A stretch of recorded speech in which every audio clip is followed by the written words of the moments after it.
So, anyways. Also, when you talk about nothing, I've got to ask what you consider nothing.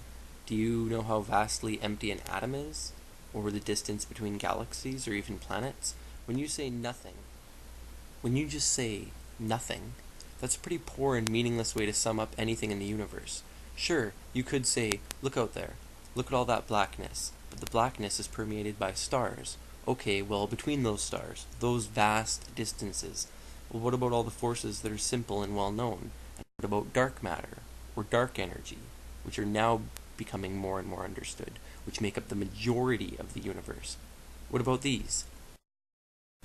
These mean nothing? These are nothing? Tell me, where in the universe do you find this nothing? The space between things? The seemingly empty atom? You've done a horrible job at explaining your metaphysics, so I'll just assume, to the chagrin of the late great Douglas Adams, that you assume because the universe is vast and complex, and we're alive, God must be the cause. Because the large, all-encompassing universe cradles us all, we must be the children of God. It's big, we're small, what's not to get, right? Do you think ants come up with the same explanations for sandbox tragedies or tree stump disasters? God did it? And what about animals? I have a gay cat. Seriously. Gay. He's gay. Will he burn forever in hell? And will my other kitties go to heaven? Oh, but that's right. Animals, plants, bugs, these meaningless life forms have no real value under most religions or in a capitalist society. Nor do they have a soul for that matter. Because we humans, who evolved from a common ancestor shared by the great apes, are the diamonds of creation. The snowflakes of the universe. We're special. Nature, she's not. I would propose if the conditions were not just right, we wouldn't be here to speculate on existence at all. But I doubt the universe would just be an empty space, far from it. The universe is creating more galaxies all the time, and this could be just one of many universes. No, I didn't stutter. This could be just one of many universes. And keep in mind, I'm not going to get that complex in this video, but this idea of multiple universes is no longer confined just to science fiction. Check the science websites or pick up the 2005 issue of National Geographic that dealt with this subject in detail. God didn't need to be part of the equation, though they didn't necessarily get into that question.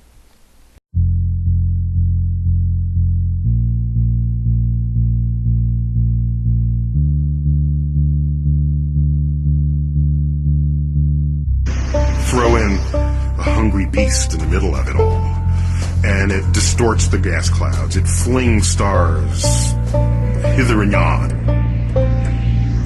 It creates energy fields that would fry any life in its vicinity. That kind of makes the center of galaxies interesting places.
Carinae is one of the very few stars that we can point at and say, yeah, that one's gonna go.